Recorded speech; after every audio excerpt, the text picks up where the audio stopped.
Ganymede Jupiter 3, a moon of Jupiter, is the largest and most massive moon in the solar system. The ninth largest object of the solar system, it is the largest without a substantial atmosphere. It has a diameter of 3,273 miles, making it 26% larger than the planet Mercury by volume, although it is only 45% as massive. Possessing a metallic core, it has the lowest moment of inertia factor of any solid body in the solar system and is the only moon known to have a magnetic field. Outward from Jupiter, it is the seventh satellite and the third of the Galilean moons, the first group of objects discovered orbiting another planet. Ganymede orbits Jupiter in roughly 7 days and is in a 1, 2, 4 orbital resonance with the moons Europa and Io, respectively. Ganymede is composed of approximately equal amounts of silicate rock and water. It is a fully differentiated body with an iron-rich, liquid core, and an internal ocean that may contain more water than all of Earth's oceans combined. Its surface is composed of two main types of terrain. Dark regions, saturated with impact craters and dated to 4 billion years ago, cover about a third of it. Lighter regions, crosscut by extensive grooves and ridges and only slightly less ancient, cover the remainder. The cause of the light terrain's disrupted geology is not fully known, but was likely the result of tectonic activity due to tidal heating. Ganymede's magnetic field is probably created by convection within its liquid iron core, also created by Jupiter's tidal forces. The meager magnetic field is buried within Jupiter's far larger magnetic field and would show only as a local perturbation of the field lines. Ganymede has a thin oxygen atmosphere that includes O, O2, and possibly O3 ozone. Atomic hydrogen is a minor atmospheric constituent.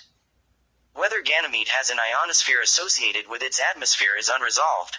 Fuck my ass. Ganymede's discovery is credited to Galileo Galilei, the first to observe it, on January 7, 1610. Its name was soon suggested by astronomer Simon Marius, after the mythological Ganymede, a Trojan prince desired by Zeus, the Greek counterpart of Jupiter, who carried him off to be the cupbearer of the gods. Beginning with Pioneer 10, several spacecraft have explored Ganymede. The Voyager probes, Voyager 1 and Voyager 2, refined measurements of its size, while Galileo discovered its underground ocean and magnetic field. The next planned mission to the Jovian system is the European Space Agency's Jupiter Icy Moon Explorer, JUICE, due to launch in 2023. After flybys of all three icy Galilean moons, it is planned to enter orbit around Ganymede. Chinese astronomical records report that in 365 BC, Ganda detected what might have been a moon of Jupiter, probably Ganymede, with the naked eye. However, Ganda reported the color of the companion as reddish, which is puzzling since the moons are too faint for their color to be perceived with the naked eye. Shishen and Ganda together made fairly accurate observations of the 5 major planets. On January 7, 1610, Galileo Galilei used a telescope to observe what he thought were 3 stars near Jupiter, including what turned out to be Ganymede, Callisto, and one body that turned out to be the combined light from Io and Europa. The next night he noticed that they had moved. On January 13th, he saw all 4 at once for the first time, but had seen each of the moons before this date at least once. By January 15th, Galileo came to the conclusion that the stars were actually bodies orbiting Jupiter. Galileo claimed the right to name the moons he had discovered. He considered Cosmian stars, and settled on Medicean stars, in honor of Cosimo II de' Medici. The French astronomer Nicolas Claude Fabry de Persque suggested individual names from the Medici family for the moons, but his proposal was not taken up. Hey man, what the hell is wrong with y'all?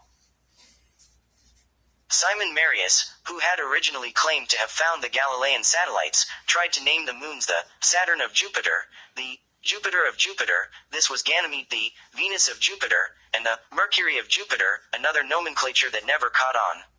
Son of a fucking. From a suggestion by Johannes Kepler, Marius suggested a different naming system based on Greek mythology. Then there was Ganymede, the handsome son of King Tros, whom Jupiter, having taken the form of an eagle, transported to heaven on his back, as poets fabulously tell.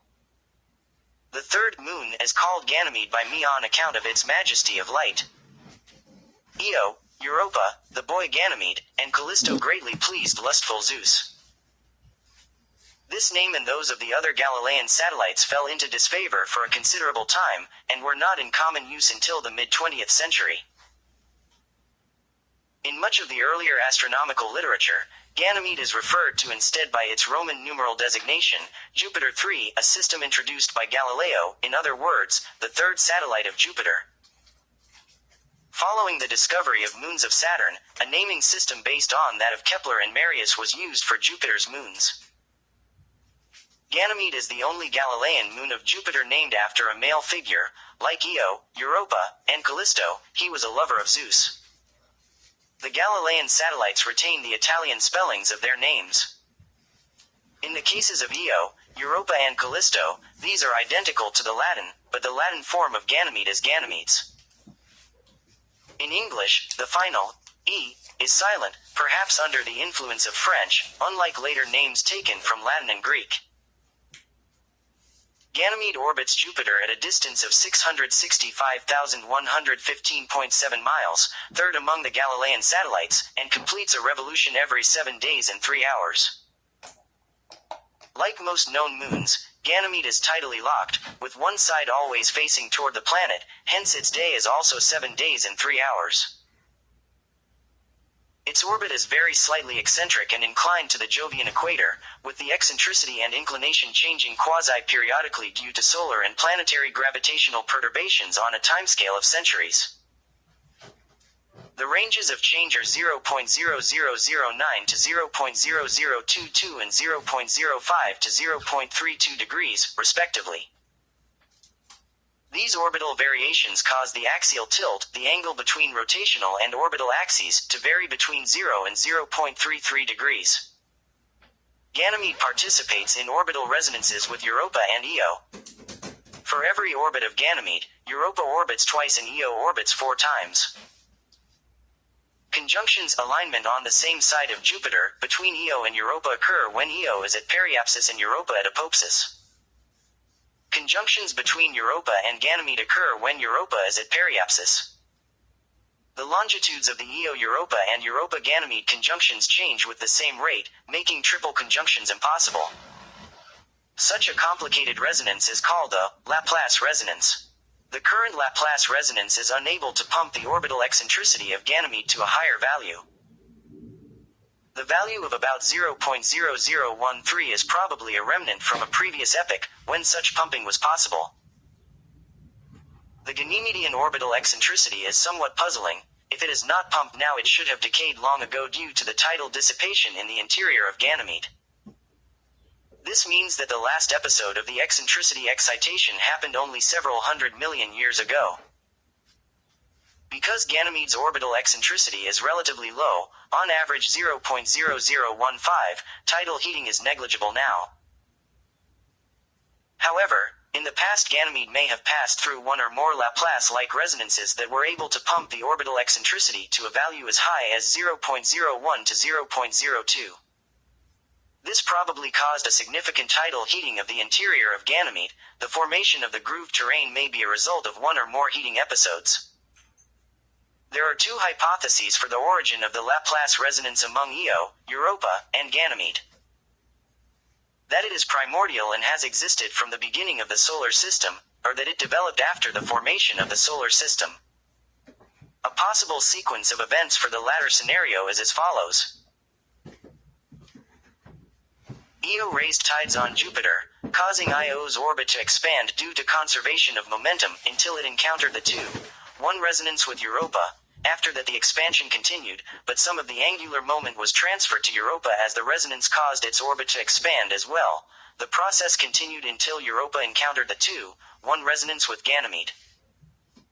Eventually the drift rates of conjunctions between all 3 moons were synchronized and locked in the Laplace resonance.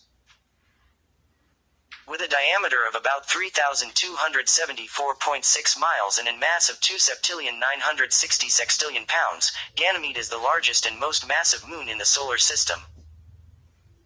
It is slightly more massive than the second most massive moon, Saturn's satellite Titan, and is more than twice as massive as the Earth's moon. It is larger than the planet Mercury, diameter 3,032 miles, though far less massive, at only 45% of Mercury's mass. This mass also means that although Ganymede is the 9th largest object in the solar system, it is only the 10th most massive. What the fuck? The average density of Ganymede, 1.936 grams per cc, a bit greater than Callisto's, suggests a composition of about equal parts rocky material and mostly water ices. Some of the water is liquid, forming an underground ocean. The mass fraction of ices is between 46 and 50%, which is slightly lower than that in Callisto. Some additional volatile ices such as ammonia may also be present. The exact composition of Ganymede's rock is not known, but is probably close to the composition of LL-type ordinary chondrites, which are characterized by less total iron, less metallic iron and more iron oxide than H chondrites.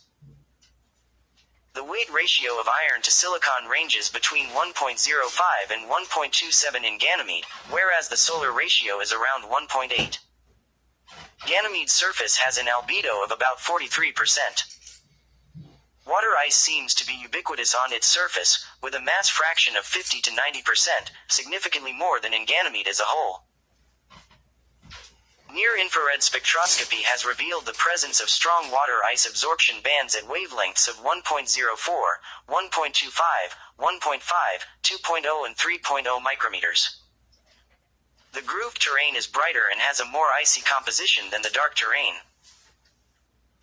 The analysis of high-resolution, near-infrared and UV spectra obtained by the Galileo spacecraft and from Earth observations has revealed various non-water materials. Carbon dioxide, sulfur dioxide and, possibly, cyanogen, hydrogen sulfate and various organic compounds. Galileo results have also shown magnesium sulfate MgSO4 and, possibly, sodium sulfate Na2SO4 on Ganymede's surface. These salts may originate from the subsurface ocean. The Ganymedean surface albedo is very asymmetric. The leading hemisphere is brighter than the trailing one. This is similar to Europa, but the reverse for Callisto. The trailing hemisphere of Ganymede appears to be enriched in sulfur dioxide. The distribution of carbon dioxide does not demonstrate any hemispheric asymmetry, although it is not observed near the poles. Impact craters on Ganymede, except one, do not show any enrichment in carbon dioxide, which also distinguishes it from Callisto. Ganymede's carbon dioxide gas was probably depleted in the past. You shitting me? Ganymede's surface is a mix of two types of terrain. Very old, highly cratered, dark regions and somewhat younger, but still ancient lighter regions marked with an extensive array of grooves and ridges. The dark terrain, which comprises about 1/3 of the surface, contains clays and organic materials that could indicate the composition of the impactors from which Jovian satellites accreted. The heating mechanism required for the formation of the grooved terrain on Ganymede is an unsolved problem in the planetary sciences. The modern view is that the grooved terrain is mainly tectonic in nature. Cryovolcanism is thought to have played only a minor role, if any. The forces that cause the strong stresses in the Ganymedean ice lithosphere necessary to initiate the tectonic activity may be connected to the tidal heating events in the past, possibly caused when the satellite passed through unstable orbital resonances. The tidal flexing of the ice may have heated the interior and strained the lithosphere, leading to the development of cracks in Horst and Graben faulting, which erased the old, dark terrain on 70% of the surface. The formation of the grooved terrain may also be connected with the early core formation and subsequent tidal heating of Ganymede's interior, which may have caused a slight expansion of Ganymede by 1 to 6% due to phase transitions in ice and thermal expansion.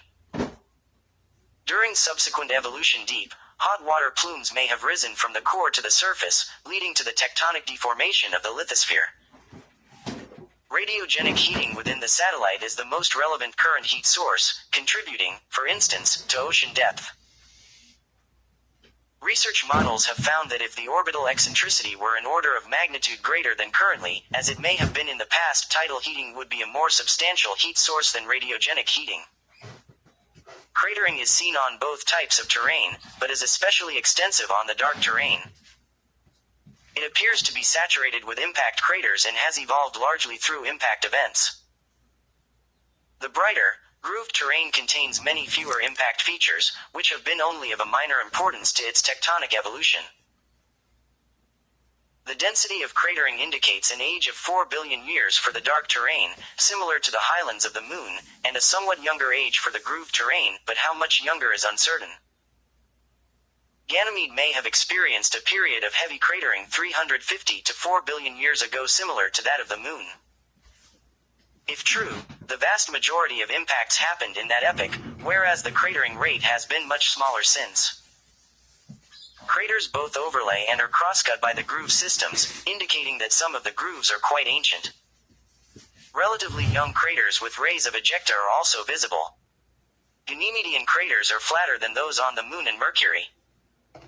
This is probably due to the relatively weak nature of Ganymede's icy crust, which can or could flow and thereby soften the relief.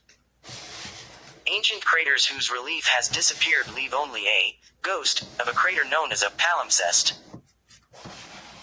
One significant feature on Ganymede is a dark plain named Galileo Regio, which contains a series of concentric grooves, or furrows, likely created during a period of geologic activity. Ganymede also has polar caps, likely composed of water frost. The frost extends to 40 degrees latitude. These polar caps were first seen by the Voyager spacecraft. Theories on the formation of the caps include the migration of water to higher latitudes and bombardment of the ice by plasma. Data from Galileo suggests the latter is correct. The presence of a magnetic field on Ganymede results in more intense charged particle bombardment of its surface in the unprotected polar regions. Sputtering then leads to redistribution of water molecules, with frost migrating to locally colder areas within the polar terrain. A crater named Anat provides the reference point for measuring longitude on Ganymede. By definition, Anat is at 128 degrees longitude. The 0 degrees longitude directly faces Jupiter, and unless stated otherwise, longitude increases toward the west. Ganymede appears to be fully differentiated, with an internal structure consisting of an iron sulfide iron core, a silicate mantle and outer layers of water ice and liquid water.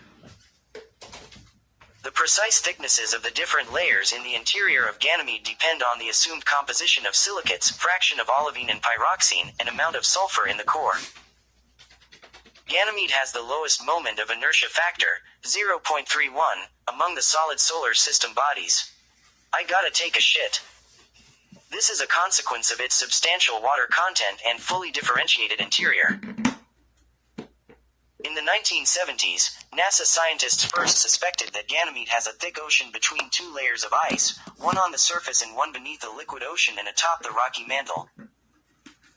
In the 1990s, NASA's Galileo mission flew by Ganymede, and found indications of such a subsurface ocean.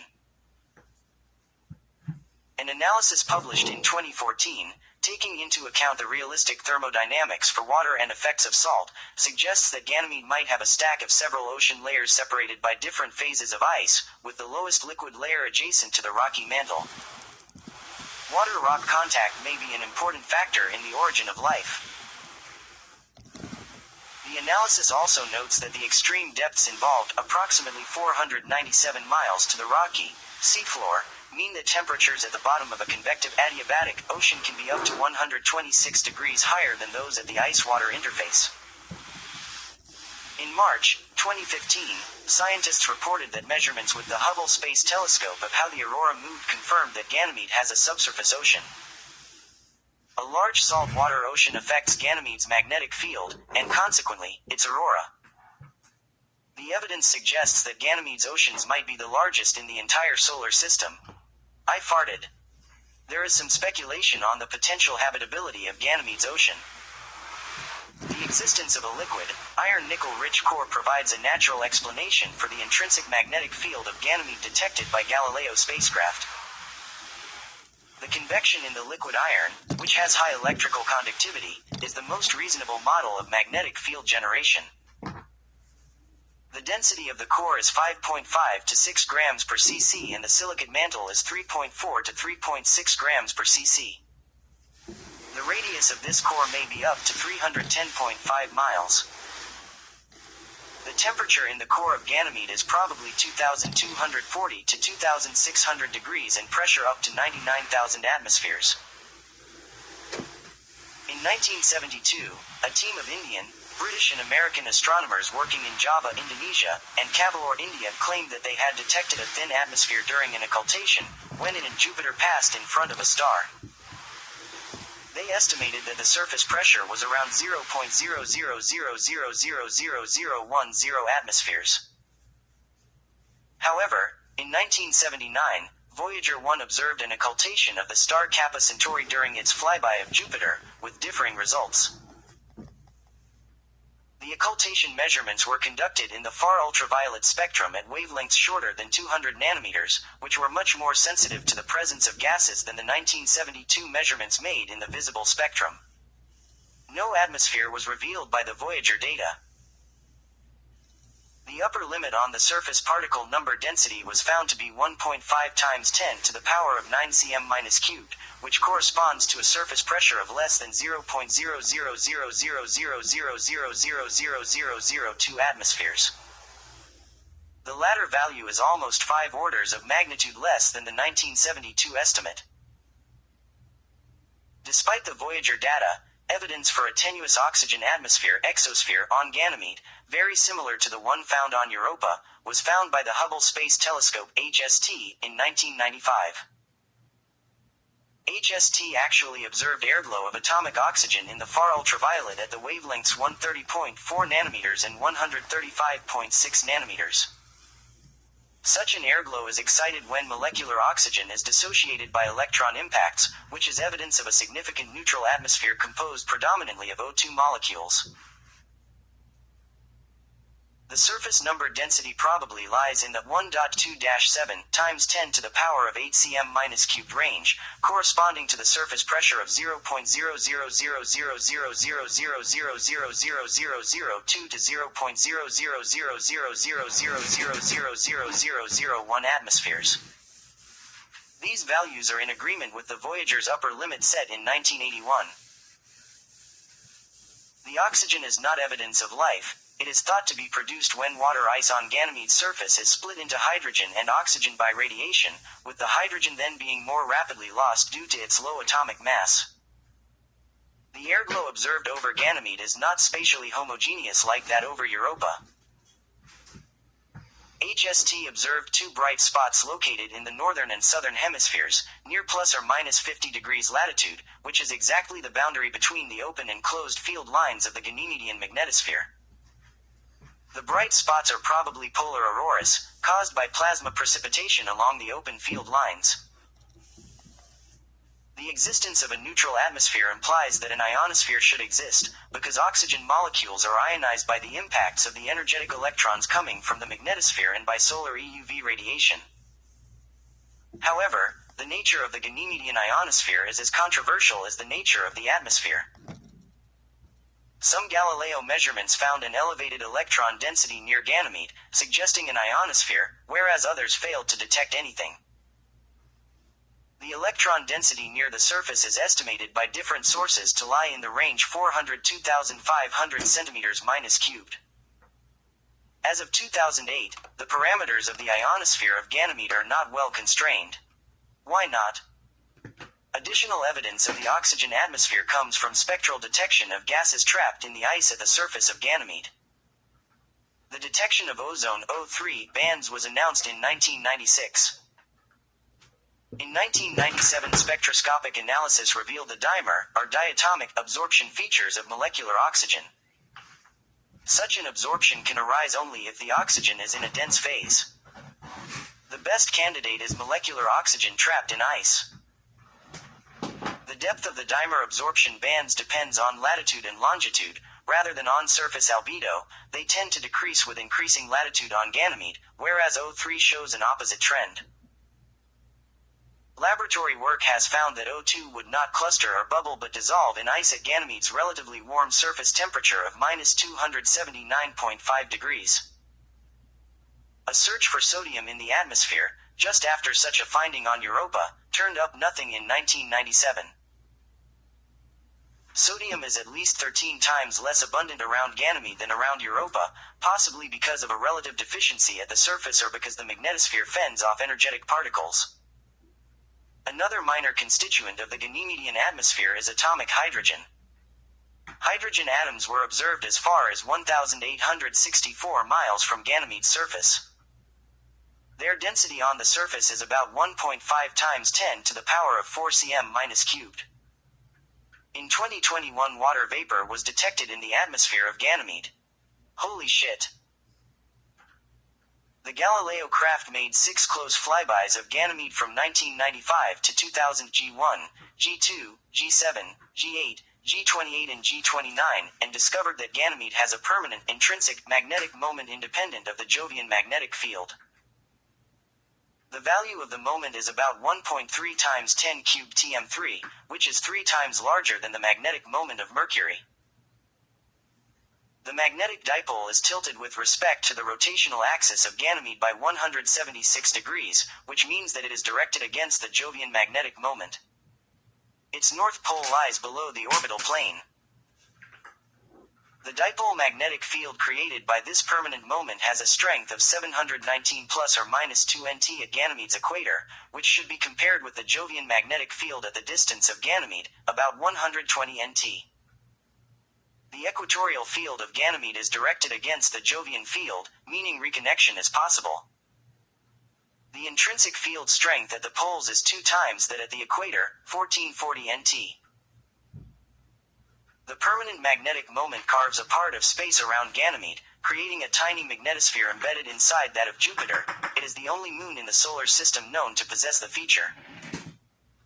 Its diameter is 4 to 5 Ganymede radii, 6,544 to 8,180 miles. The Ganymedean magnetosphere has a region of closed field lines located below 30 degrees latitude, where charged particles, electrons and ions, are trapped, creating a kind of radiation belt. The main ion species in the magnetosphere is single ionized oxygen, O+, which fits well with Ganymede's tenuous oxygen atmosphere.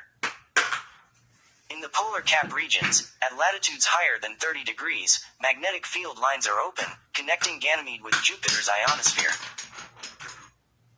In these areas, the energetic tens and hundreds of kilo-electronvolt electrons and ions have been detected, which may cause the auroras observed around the Ganymedian poles.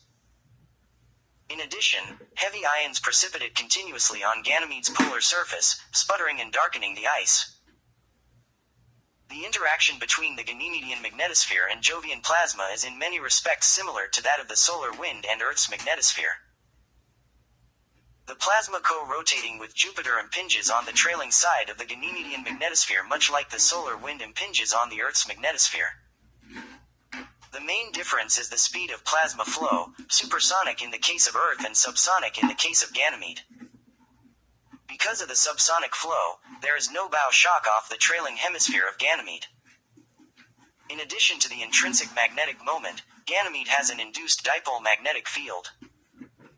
Its existence is connected with the variation of the Jovian magnetic field near Ganymede. The induced moment is directed radially to or from Jupiter following the direction of the varying part of the planetary magnetic field. The induced magnetic moment is an order of magnitude weaker than the intrinsic one. The field strength of the induced field at the magnetic equator is about 60 nt, half of that of the ambient Jovian field. The induced magnetic field of Ganymede is similar to those of Callisto and Europa, indicating that Ganymede also has a subsurface water ocean with a high electrical conductivity. Given that Ganymede is completely differentiated and has a metallic core, its intrinsic magnetic field is probably generated in a similar fashion to the Earth's, as a result of conducting material moving in the interior. The magnetic field detected around Ganymede is likely to be caused by compositional convection in the core, if the magnetic field is the product of dynamo action, or magnetoconvection. Despite the presence of an iron core, Ganymede's magnetosphere remains enigmatic, particularly given that similar bodies lack the feature. Some research has suggested that, given its relatively small size, the core ought to have sufficiently cooled to the point where fluid motions, hence a magnetic field, would not be sustained. One explanation is that the same orbital resonances proposed to have disrupted the surface also allowed the magnetic field to persist. With Ganymede's eccentricity pumped and tidal heating of the mantle increased during such resonances, reducing heat flow from the core, leaving it fluid and convective. Another explanation is a remnant magnetization of silicate rocks in the mantle, which is possible if the satellite had a more significant dynamo-generated field in the past. The radiation level at the surface of Ganymede is considerably lower than at Europa, being 50 to 80 millisieverts, 5 to 8 rem per day, an amount that would cause severe illness or death in human beings exposed for 2 months. Ganymede probably formed by an accretion in Jupiter's subnebula, a disk of gas and dust surrounding Jupiter after its formation. The accretion of Ganymede probably took about 10,000 years, much shorter than the 100,000 years estimated for Callisto. The Jovian subnebula may have been relatively gas-starved when the Galilean satellites formed. This would have allowed for the lengthy accretion times required for Callisto. In contrast, Ganymede formed closer to Jupiter, where the subnebula was denser, which explains its shorter formation timescale. This relatively fast formation prevented the escape of accretional heat, which may have led to ice melt and differentiation. The separation of the rocks and ice. The rocks settled to the center, forming the core. In this respect, Ganymede is different from Callisto, which apparently failed to melt and differentiate early due to loss of the accretional heat during its slower formation. This hypothesis explains why the two Jovian moons look so dissimilar, despite their similar mass and composition. Alternative theories explain Ganymede's greater internal heating on the basis of tidal flexing or more intense pummeling by impactors during the late heavy bombardment. In the latter case, modeling suggests that differentiation would become a runaway process at Ganymede but not Callisto. After formation, Ganymede's core largely retained the heat accumulated during accretion and differentiation, only slowly releasing it to the ice mantle. The mantle, in turn, transported it to the surface by convection. The decay of radioactive elements within rocks further heated the core, causing increased differentiation. An inner, iron-iron sulfide core and a silicate mantle formed. With this, Ganymede became a fully differentiated body. By comparison, the radioactive heating of indifferentiated Callisto caused convection in its icy interior, which effectively cooled it and prevented large-scale melting of ice and rapid differentiation. The convective motions in Callisto have caused only a partial separation of rock and ice. Today, Ganymede continues to cool slowly. The heat being released from its core and silicate mantle enables the subsurface ocean to exist, whereas the slow cooling of the liquid Fe's core causes convection and supports magnetic field generation. The current heat flux out of Ganymede is probably higher than that out of Callisto. Several spacecraft have performed close flybys of Ganymede. 2 Pioneer and 2 Voyager spacecraft made a single flyby each between 1973 and 1979. The Galileo spacecraft made 6 passes between 1996 and 2000, and the Juno spacecraft performed 2 flybys in 2019 and 2021. No spacecraft has yet orbited Ganymede, but there have been multiple proposals to do so, including the JUICE mission, which is currently under construction as of 2021. The first spacecraft to approach close to Ganymede was Pioneer 10, which performed a flyby in 1973 as it passed through the Jupiter system at high speed. Pioneer 11 made a similar flyby in 1974. Data sent back by the 2 spacecraft was used to determine the Moon's physical characteristics and provided images of the surface with up to 250 miles resolution. Pioneer 10's closest approach was 277,286.8 miles, about 85 times Ganymede's diameter. Voyager 1 and Voyager 2 both studied Ganymede when passing through the Jupiter system in 1979. Data from those flybys were used to refine the size of Ganymede, revealing it was larger than Saturn's moon Titan, which was previously thought to have been bigger. Images from the Voyagers provided the first views of the moon's grooved surface terrain. The Pioneer and Voyager flybys were all at large distances and high speeds, as they flew on unbound trajectories through the Jupiter system. Better data can be obtained from a spacecraft which is orbiting Jupiter, as it can encounter Ganymede at a lower speed and adjust the orbit for a closer approach. In 1995, the Galileo spacecraft entered orbit around Jupiter, and between 1996 and 2000 made 6 close flybys of Ganymede. These flybys were denoted G1, G2, G7, G8, G28 and G29. During the closest flyby, G2, Galileo passed just 164 miles from the surface of Ganymede, 5% of the moon's diameter, which remains the closest approach by any spacecraft. During the G1 flyby in 1996, Galileo instruments detected Ganymede's magnetic field. Data from the Galileo flybys was used to discover the subsurface ocean, which was announced in 2001. High spatial resolution spectra of Ganymede taken by Galileo were used to identify several non-ice compounds on the surface. The New Horizons spacecraft also observed Ganymede, but from a much larger distance as it passed through the Jupiter system in 2007 en route to Pluto. The data were used to perform topographic and compositional mapping of Ganymede. Like Galileo, the Juno spacecraft orbited around Jupiter. On 2019 December 25, Juno performed a distant flyby of Ganymede during its 24th orbit of Jupiter, at a range of 60,696 to 68,002 miles. This flyby provided images of the moon's polar regions. In June 2021, Juno performed a second flyby, at a closer distance of 645 miles. This encounter was designed to provide a gravity assist to reduce Juno's orbital period from 53 to 43 days. Additional images of the surface were collected.